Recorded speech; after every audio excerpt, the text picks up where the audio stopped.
What I hear from many executives and HR directors today is we want to unlock the next level of potential and grow as an organization, not by doing more, not by pushing harder, but by making better choices in how we lead, communicate, and collaborate. I'm Lizzie Claesson, high performance coach. For the last 25 years, I've had the privilege to work with leaders at Rituals, Volvo, Lego, among many others.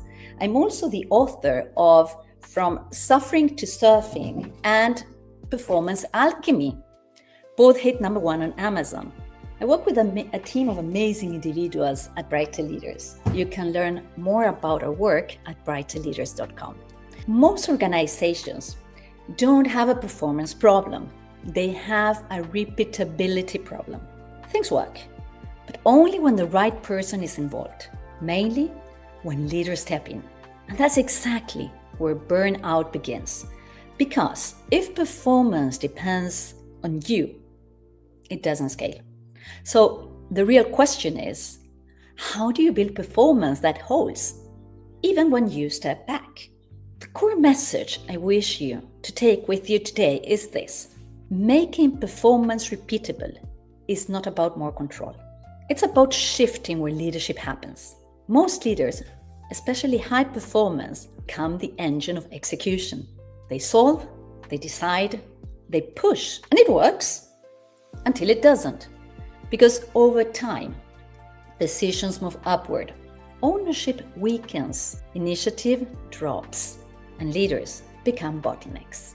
So instead of scaling performance, they scale dependency. Repeatable performance requires a different move, from leading through action to leading through others, from being the driver to building drivers. And that shift happens through one capability: the quality of your questions. Because questions don't just create answers, they create ownership, thinking, and action. I am a practical person, so let's make this practical. I'll give you 3 simple exercises you can use immediately to shift from doing to scaling through others. The first exercise will help you shift ownership in the moment. Here's when to use it. Someone comes to you with a problem. Instead of answering, pause and ask questions like, what do you see as the real issue here? What options have you already considered? What would you do if I wasn't available? Then stop talking.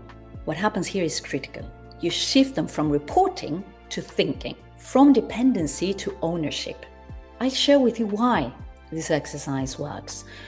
The brain engages differently when it has to generate answers. You build decision-making capacity, not just solutions. The second exercise I'll share with you will help you build initiative before it's needed. Most leaders wait for initiative to show up. High-performing leaders create it in advance. So in your next one-on-one, you could ask questions like, where do you see an opportunity we're not acting on today? If you own this area fully, what would you change? What's one step you can take this week without waiting for approval? Then you can anchor it by agreeing on what the person will move forward with. From a neuroscience point of view, this exercise works because you move people from execution mode to ownership mode. And ownership is what makes performance repeatable without you. The third and last exercise will help you scale leadership in the team. If leadership only lives in you, performance will always depend on you. So maybe in your next team meeting, shift the dynamic. Instead of leading the discussion, ask, what do you think is the biggest risk at our performance right now? What are we not addressing that we should? What should we stop doing? And then it is key, you let someone else lead the next step. This exercise works because you create distributed leadership, which is where scalability and sustainability comes from. Let me finish with a closing reflection. If you want performance that scales, you don't need to do more. Actually, you probably need to do less. by shifting how you lead. So here's a question to leave you with. Where in your leadership are you still the bottleneck?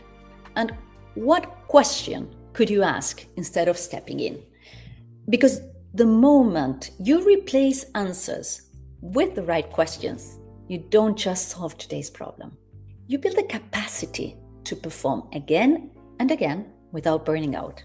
If this resonates, it might be worth reflecting on where on performance today depends too much on a few individuals or too much on you, and what it would take to make it repeatedly across the system.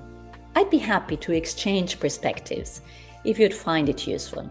If you found this helpful, kindly like the post, share your reflections in the comments, and share this link with your network.